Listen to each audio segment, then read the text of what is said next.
Welcome, everyone, to SEC Mafia yet again, the football podcast where passion for college football meets the heart of the Southeastern Conference. I'm your host, Tyler from T-Town, alongside with me, Randy from Mobile. We welcome you into yet another episode. What's up, guys? We in the thick of spring sports. Finished up the Masters yesterday. March Madness is over. Spring football was in the books for several schools. The only thing to do now is to get through the draft, the dog days of summer, and football season will be here before we know it. Absolutely, and what a wild ride this past weekend was at Augusta, Georgia. I mean, it was just phenomenal. Piled up all weekend, did nothing but click a button for a couple of days on my couch. Yeah, it was nice just to be able to sit back and watch a little golf, take it easy. No doubt. Glad to see Rory complete the Grand Slam. I'm not a huge golf guy by no means. I do keep up with the majors and keep up with a little bit of it, but I'm kind of a guy that I like to see history made, and he's only the sixth person to complete the Grand Slam, so pretty neat to see. It'd been 25 years since we saw the last person complete a Grand Slam. Of course, that was the greatest to ever do it, Tiger Woods. So yeah, congratulations to Rory and Oh, all absolutely. that. History made, and to be able to witness that was just absolutely just insanity. Yet again, you see our SEC Mafia contact information on the screen here. Feel free, do whatever you like. Follow, subscribe, hit the notifications bell, comment something on the video. Let us know you're here. We love you all, and we want to interact with you. Yeah, absolutely. And with that, we bring our top three takeaways from Tuscaloosa. Yeah, Tuscaloosa. so Alabama had their spring day practice, whatever you want to call it. I'm gonna say this first, okay? I'm so tired of the gripers and the complainers. I've heard this garbage all weekend long about how the tradition's been ruined and they've took a tradition away and this and that. Before 2007, nobody cared about spring football to begin with. Quit acting like the A-Day game has been some kind of revelation of anything, okay? It was a nice day. If you wanted to go out and watch football practice, you got to go out and watch football practice. Just because it wasn't a game format doesn't mean anything. To me, I got more out of watching practice than this little game that we've watched over the last few years. And here's a case in point. In the old A-Day format, you would have two halves running clocks. You might have your first team quarterback throw maybe 12, 14 passes all day long. Saturday, you watched every Alabama quarterback probably throw between 50 and 60 passes. A Mhm. lot of action going on. Just because there wasn't a score to keep up with doesn't mean you couldn't take some things away from it. And here, we've got on the screen the three biggest takeaways from what we saw when we were there. I'll start there with number one: wide receivers everywhere. Now, there's this myth going around that Kalen DeBoer took over the best roster in college football a year ago whenever he took the Alabama job. If that were the case, why were the two leading receivers a 17-year-old from Saraland High School in Mobile, Alabama? Shout out Ryan Williams from Mobile. Why was he the leading receiver, and the second leading receiver, a guy that was on Washington's roster the day Kalen DeBoer took over? So it looked like there was, obviously, as the season went on, there were some major deficiencies at the wide receiver position. Fast forward that a year, Alabama's loaded at wide receiver. I mean, they are going to have one of the top five receiving cores in all of college football. You know what you've got in Ryan Williams. You know what you've got in Jeremy Bernard. The transfer Isaiah Horton's coming in, going to be a stud. Rico Scott made catch upon catch Saturday. And then you throw in a guy like Cole Adams, who was hurt last year. And then you bring in two hot shot freshmen in Latsier Brooks from New Jersey and Derek Meadows. Derek Meadows is about 6'5.5" to 6'6" and has closing speed like I've not seen it at a wide receiver. There were several times Saturday where I thought goodness gracious, he's so wide open and he's gotten overthrown. And then it's like he would hit another gear and run under the ball and come up with the big grab. Wide receiver is going to be a major, major strength of this team. Well, it's like you said, just they're touted and stacked and talented all over the field. And I think with the additions of Derek Meadows, Isaiah Horton, Jalen Hale also coming back from injury, Jalen Hale is another one I forgot. I mean, there's so many I there, forgot. there's so much that you can expand this playbook with, and you know what each guy brings to the table. And with Ryan Grubb, the offensive guru that he is, you know what you're getting in all of your players.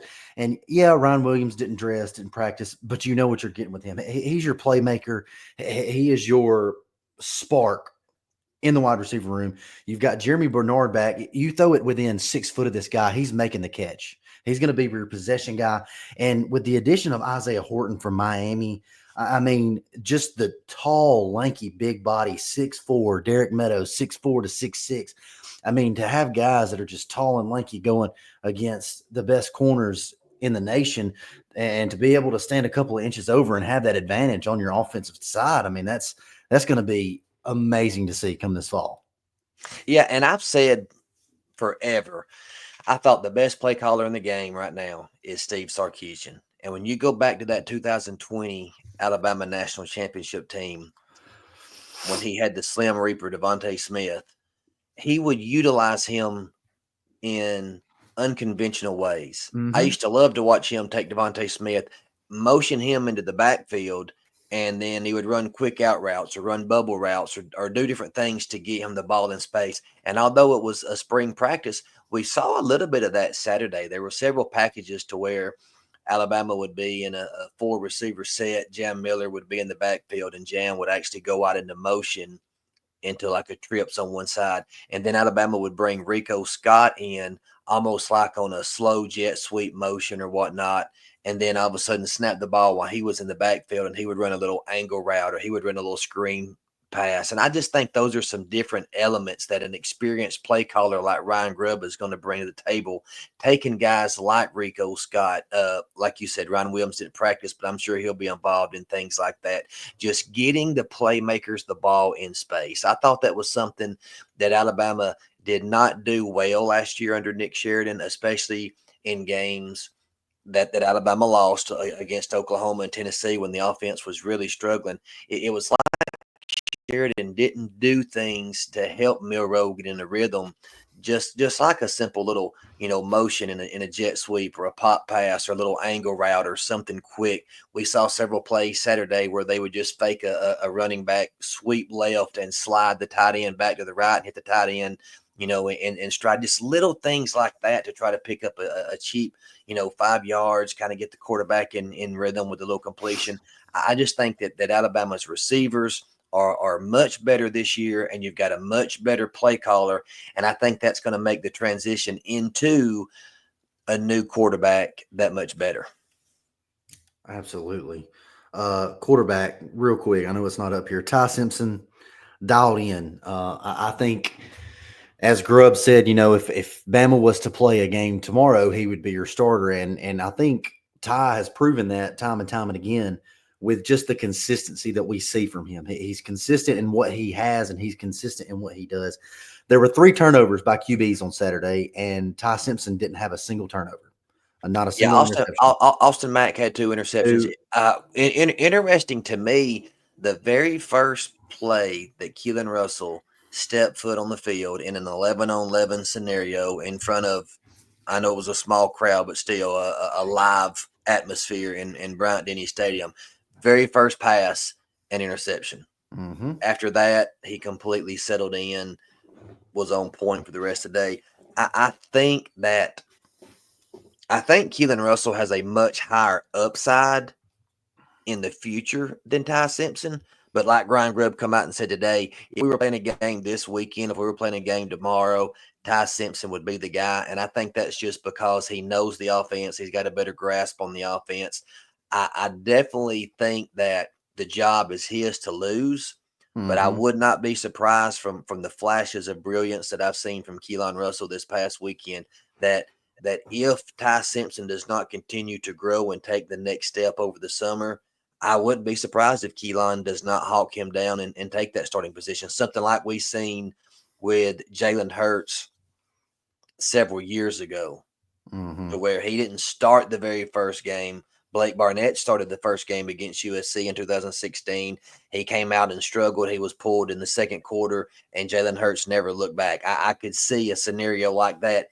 Ty Simpson leading up throughout fall camp. If he drops the ball, if he does not take the bull by the horns and lead the team, then I could see a Keelan Russell coming in there. The kid's just very, very talented, and you can see it. Defense. 10 returning starters. The secondary on this team looks amazing. Yeah, you never want to see someone get hurt, but hindsight being 2020, it sucked for last year, but probably one of the better things that could have happened for development for this year was Keon Sabb getting hurt last year. For one, I think that ensured him to return. He was playing so well last year that he got hurt with a foot injury against Tennessee, took him out for the rest of the season. If he doesn't get hurt against Tennessee, then he may be getting ready to be drafted here in a couple of weeks. So his injury allowed him to come back, and it also allowed Bray Hubbard to come in and get some valuable experience the second half of the season. And so now you've got two guys in that secondary, in those safety positions that have starter experience, along with Damani Jackson, along with Xavier Brown. Zay Mincy played a lot last year. Red Morgan played a lot last year. To me, from what I saw Saturday, Red Morgan looks to be very improved. And like you said earlier, again, Nick Saban, whenever we had the first college game day last year, and they were predicting who was going to win the SEC, he picked Texas or Georgia, and they kind of asked him about Alabama, and he said Alabama's just got some deficiencies within the secondary. Fast forward a year, and it's kind of like that wide receiver room. What was a weakness and an unknown 1 year ago should be a strength of this team going into the 2025 football season.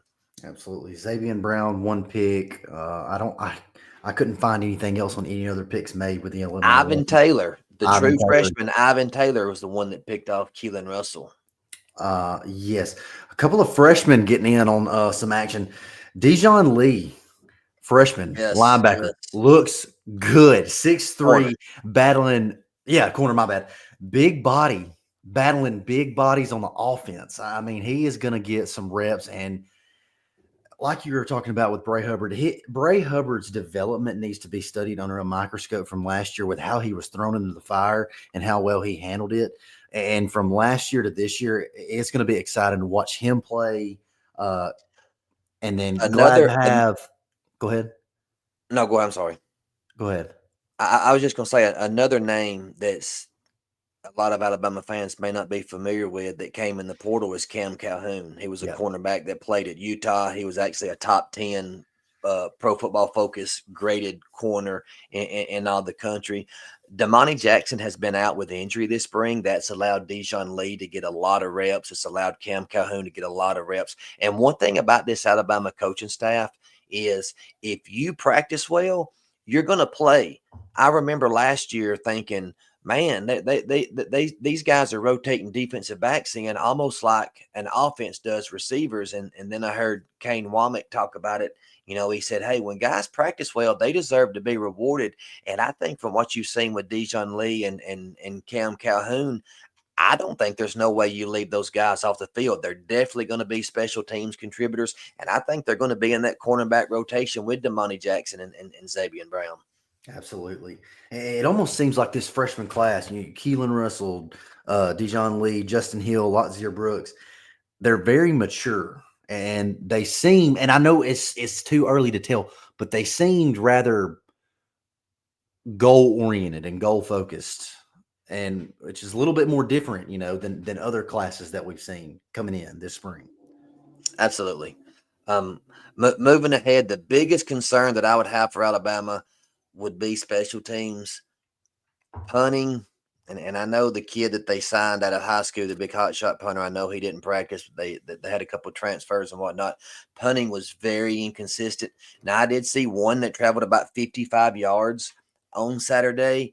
and then I would, you'd see one go for 55 yards, and then you'd see a shank for 30 yards. You've got to hit that sweet spot to where you're at least averaging 40, 42, 43 yards. You can't be backed up at your own 10-yard line and shank a 20-yard punt and give the opponent the ball at the 30-yard line. That's something that's going to be an issue.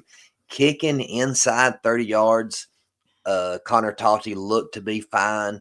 Once he got outside that 30 yards range, he struggled a little bit. So right now, I would think, to me, the biggest issue is going to be special teams. Absolutely. My biggest thing is, yes, special teams. But who beat Bama last year?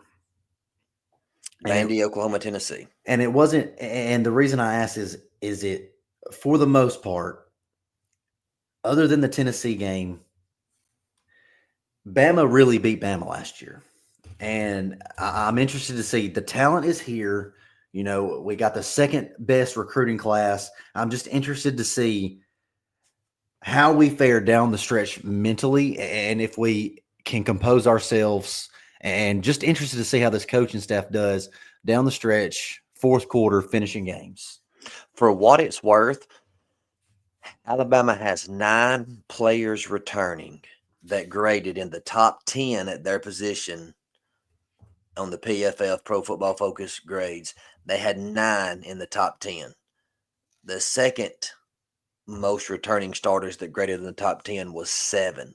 So Alabama definitely has the most returning starters that graded in the top 10 of their position. That they have a talented team returning.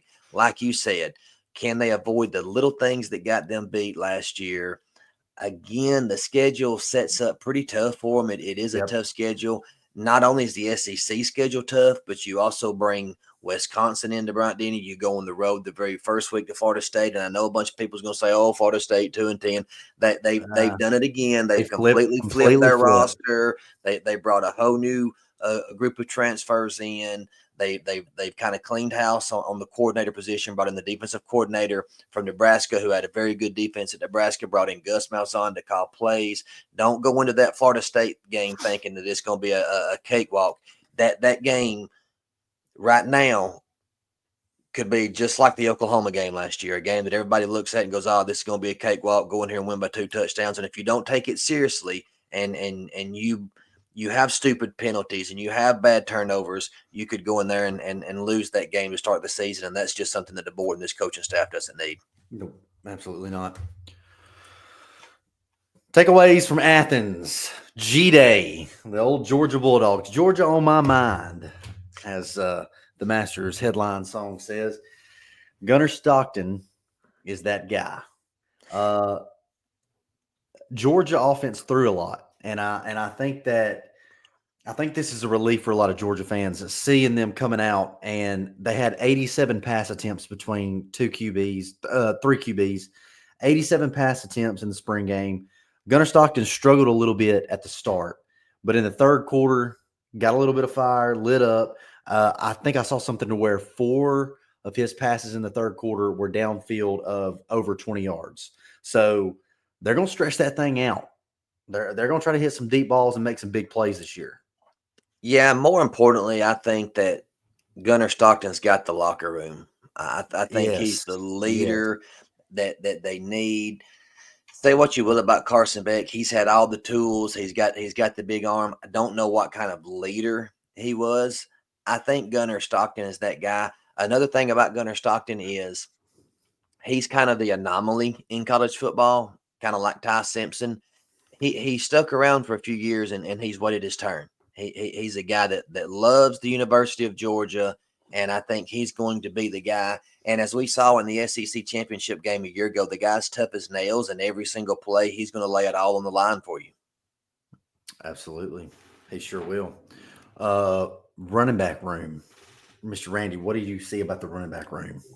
Yeah, Georgia, they're always going to kind of go running back by committee, but last year, their run game or lack thereof was very, very underwhelming.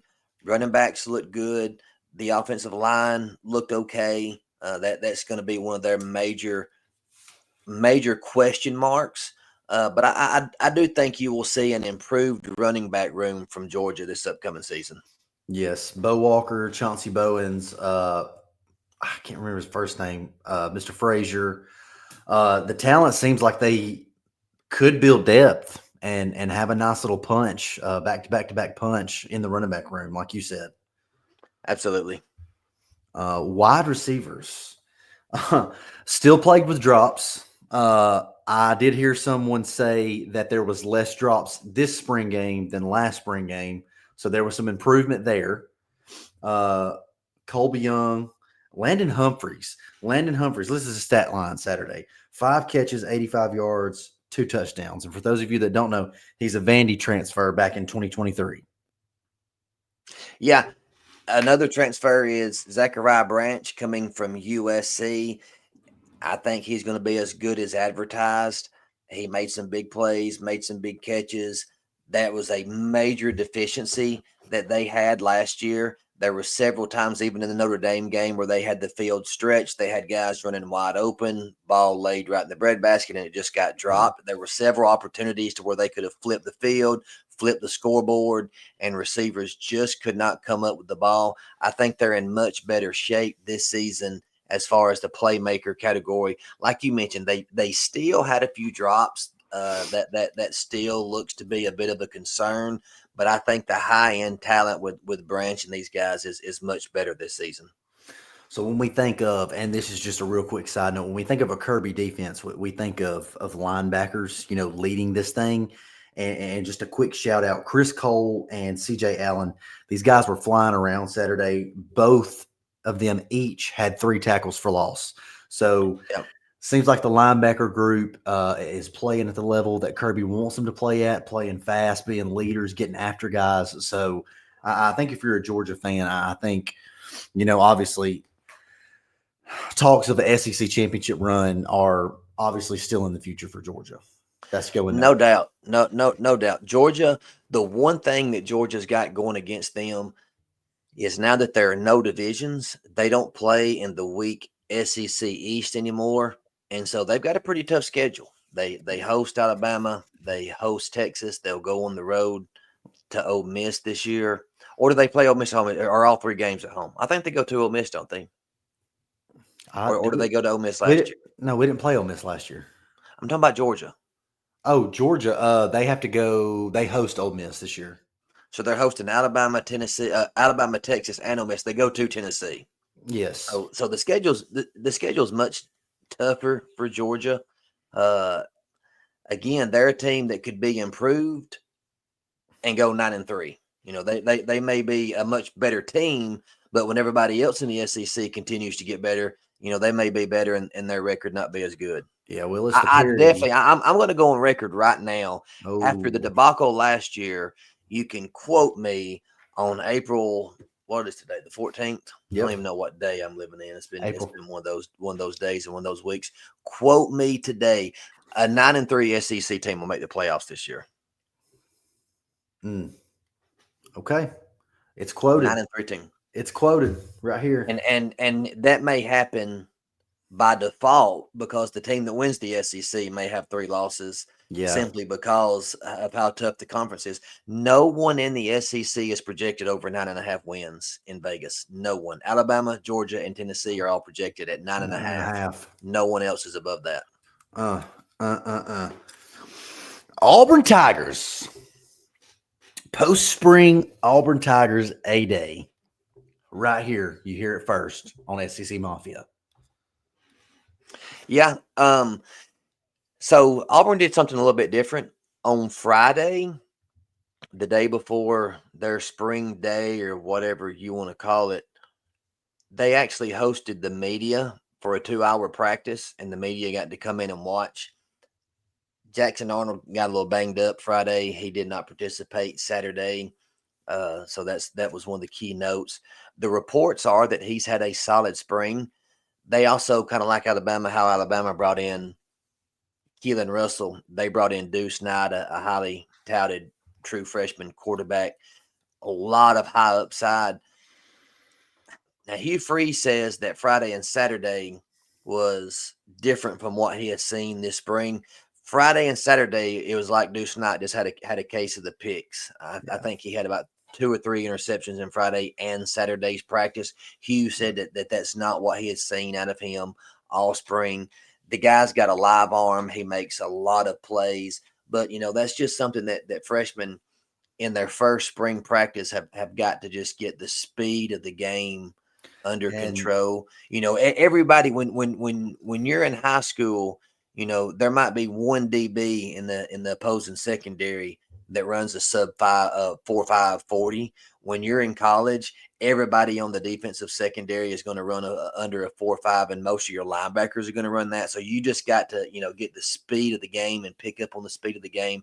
I think that Auburn's in kind of the same situation that Alabama's in. Jackson Arnold, he may end up starting the season. Deuce Knight may be the quarterback by season's end, especially if things kind of get out of control. But he's just got to protect the ball better. absolutely. And Jackson Arnold, I heard he was out with a leg injury. Heard it's nothing serious. It was just all precautionary. That's why he was out. And like you were saying, Deuce Knight, he's just young. I mean, he was late on some throws. He's going to be a work in progress. You can look at Deuce Knight right now, and you can tell that he is an early enrollee freshman. I mean, he's got good fundamentals to build off of. It's just the speed of the game is going to catch up to him, and he'll adjust to it eventually. But you can look at him, tell he's an early enrollee freshman that just needs some more work. No doubt. No doubt. Wide receiver room for them. Yet again, it seems like the wide receiver rooms in the state of Alabama are just going to be stacked across the board. Cam Coleman, Perry Thompson, Malcolm Simmons, all these guys had a day. Perry Thompson, 35-yard touchdown catch, one of the first throws in 7-on-7. He won a majority of his routes in one-on-ones. Cam Coleman had the catch of the day in the 11-on-11 team period. Yeah, Cam Coleman, he was a big contributor last year. Perry Thompson really didn't do a lot last year, and he was a highly recruited true freshman wide receiver. Him showing up for them this spring can be huge. You've got to have 2 or 3 receivers, or you don't have any. I mean, having one receiver in today's college football just allows the defense to be able to bracket coverage that guy and go man to man with everybody else. And if you've got, your second, third receivers, if they can't beat that man to man coverage, then the defense can take away your best receiver. And that's kind of, something that happened to Auburn a bit last year is Cam Coleman would get doubled, and it's like nobody could kind of get open. And that's where they need Perry Thompson to step up and be that sure enough number 2 guy behind him. Yeah, and all indications are he's done that this spring. And I can't remember the sizing of each of these guys, but I can't remember if it's Malcolm or Perry who's the big tall guy. But in any instance, defenses, if these guys continue to develop like this over the summer, and you can get 2 or 3 guys, defenses are going to have a hard time trying to spread out and cover these guys. So the Auburn offense, and here again, if you're an Auburn fan, you should feel pretty good about this, because offense this year for you should be able to finish drives and score points. Last year they struggled with the quarterback situation and the coaching situation, not utilizing the players like they should have. And they left too many points out on the field that could have won them probably 3 or 4 games. And this year, with the talent level they have in the receiver room, they've got some up and coming people in the running back room that they should be able to help spread defenses out. You should be able to score points this year on offense. No doubt. No doubt. The big question mark for Auburn is going to be the lines of scrimmage, but more importantly, the offensive line. At times last year, teams are able to just pin their ears, force Auburn into 3rd and longs, and just tee off on Peyton Thorne. Their O-line has got to get back up to SEC standards.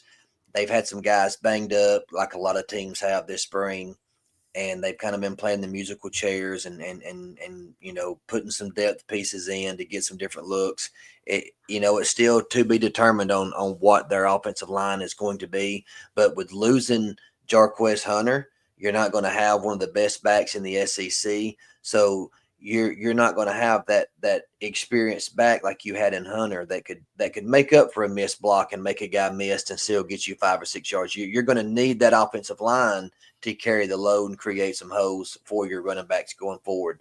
And like I say, it's still kind of to be determined on whether or not they fully address that and more so developed it. They've recruited fine. They've recruited very well. I don't want to undersell it. They've recruited great, but it's not just recruiting. It's team chemistry. It's development and putting guys in the right position. And have they done that with their offensive line? And I'm glad you brought this up, because the two questions that I have for Auburn for this upcoming season is, one, do you have a QB? Is Jackson Arnold going to be your man that, can step up in the pocket, make these throws, make a guy miss, get down the field if he has to? Is Deuce not going to be more developed by the time that the season rolls around? And the second question is, do you have you cultivated a culture in this program that can mentally be tough and finish games this season? And that's the two questions that will be answered this upcoming fall for them. Yeah, I mean, and like you said, that mentality. Say what you want to. Yes, they've recruited well the last 3 years, especially the last two with 2 top 10 classes. But you've had 4 losing seasons in a row. Yep. Can you mentally be tough enough to get over that hump? Can you mentally get over that, put that behind you, and go have a winning record? Absolutely. Tennessee. Guys, there's only one word to say about Tennessee this week, and it's the three all caps words on the screen right now. What are we doing? What are we doing? What has college football come to? Is this the end of college football as we know it? It has to be. A wise coach asked the question back in 2021 when NIL became a thing. He asked, is this really what we want college football to be? And these type scenarios is what Nick Saban was asking everybody. Is this what we want? Do we want college athletes holding out on their teams? And here it is. I mean, we see guys holding out, missing practice, bailing on their team for a bag of money that you're not even guaranteed for the most part. I mean, Nico has hit the transfer portal. Teams are basically blackballing him, and he's not even getting what he wants to now. Well, let's paint the scenario, or let's paint the picture, and let's walk through this. Let's back up a few years, okay? Nico was highly recruited out of high school, and all indications were that he was going to end up at Alabama. And this was during the time when Alabama had beaten Tennessee 15, 16 years in a row. Tennessee needed a major win. And they went and offered Nico a bag when he was in high school, sued the NCAA to be able to pay him a portion of that while he was in high school.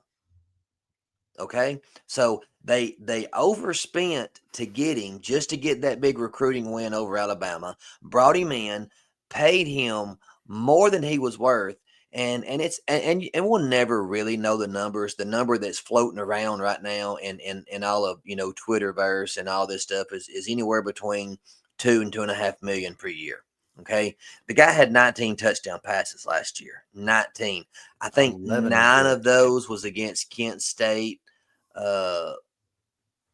College of the Poor, and Vanderbilt. I mean, very few came in SEC play. He really struggled in SEC play. We saw how bad he struggled against Ohio State. And now all of a sudden it's being reported that in December he threatened to not play in the playoff game if he couldn't get more money. And supposedly Tennessee officials said, hey, we'll look at this when the season's over. We'll kind of restructure it. They go out, they lay an egg. His deal hadn't got restructured. They get into spring practice, and he was advised last Friday by his team, either his agents, some people were saying it's his dad, whatever. He was advised to not go to practice. don't go to practice Friday. We're going to hold out. We want $4 million a year. And finally, Heupel just said, you know what? Enough's enough. You're going to try to hold out. You're not going to show up to practice. You're done. He called his bluff. He sent him packing. And now it looks like he's getting offers from Tulane and UCLA for about $1 million a year. All credit to Josh Heupel and Tennessee for standing in the gap and saying, look, this is not what we stand for. This is not what college football is about. We want to cultivate a culture to where guys are bought into the program, not bought in by a bag. We want to cultivate a culture to where personal success does not come before the success of the team and the program. And just like Nick Saban said last year, and I will use this forever and a day, this is a deal of transactional coaching, and this is what the NIL and transfer portal has brought us. There's no more transformational coaching. It's all transactional with how much money can I get? How much money can I make? Instead of how can I go to a college and select a college that's going to transform me, not only as a football player and prepare me for the next level, but as a man for life. What college is going to best fit that for me? Well, here's the problem with the NIL right now is you've got these young people that are 16, 17 years old that have mom and dad, aunt and uncle, cousins, a high school coach, an AAU coach, somebody in their neighborhood that is advising them and making decisions for them and acting as their quote unquote agent. Well, in the NFL, in order to be someone's agent, you have to have a college degree and you have to pass the NFL agents test. Okay. So I can't just say, hey, my son's a hot shot recruit. I'm going to be his agent. Well, in the NFL, I've got to have a proper education and I've got to be able to pass a test and I've got to know the rules inside and out. There's none of that at the college level. And so you've got these people that really and truly are making decisions for these young people, and what they're doing is they're taking advantage of these young people, trying to leech off of them and get their bank account full. And so, hey, Nico's getting 2 million.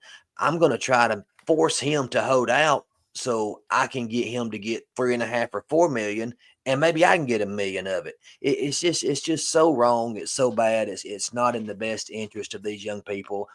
Again, you see so much on the internet and you see so much on social media, but it's actually being reported that Nico actually didn't want to hold out. He didn't want to skip practice, but that's what he was advised to do by his team, to hold out and try to get more money. And you've got these young people, 19, 20 years old. They just want to go play football. You know, they want to go play football and be with their brotherhood. But you got aunts, uncles, brothers, moms, daddies, pastors, coaches, whoever that are being greedy in all this.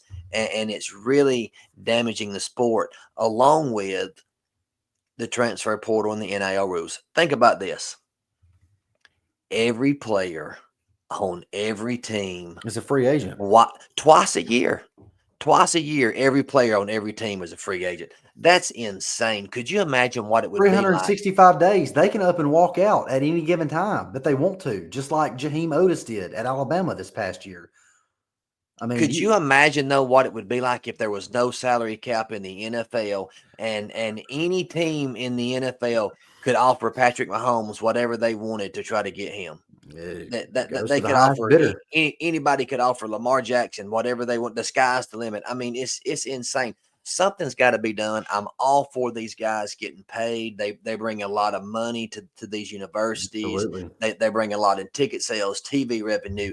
They deserve to be paid. They deserve to be compensated.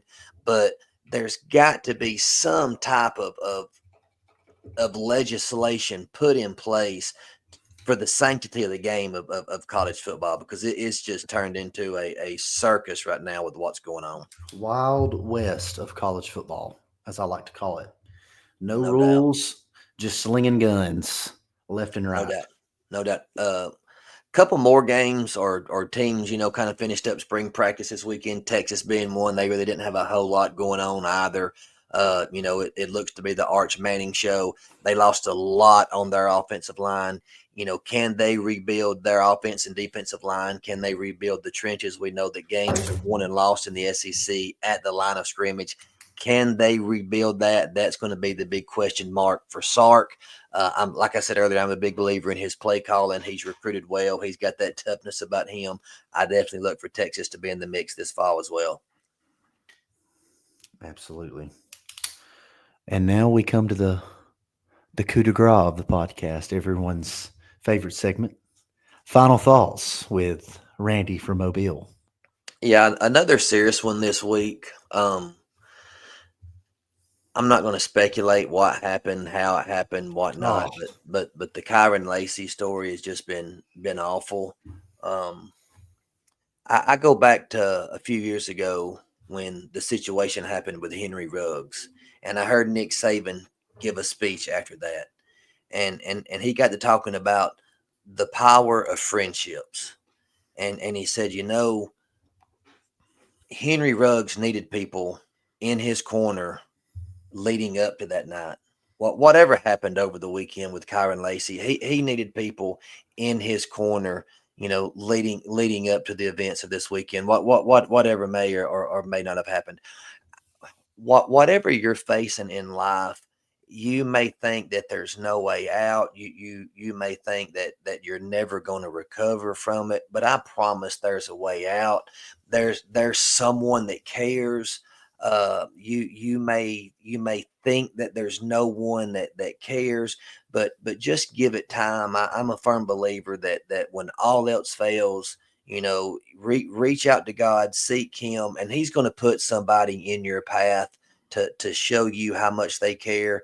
And if you're out there and you're listening, everything's good and everything's fine, maybe you need to be that person for someone else. Never, ever, ever treat anyone as being beneath you. Never put somebody down. I know we've got, positions in society that we kind of, look down on.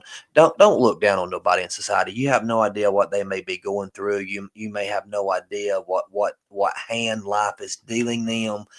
Be positive to people, lift people up, encourage people. It just breaks my heart, to see people make bad decisions and do things when, they think they've got no way out. Absolutely. Yep. And if you're listening, reach out to us.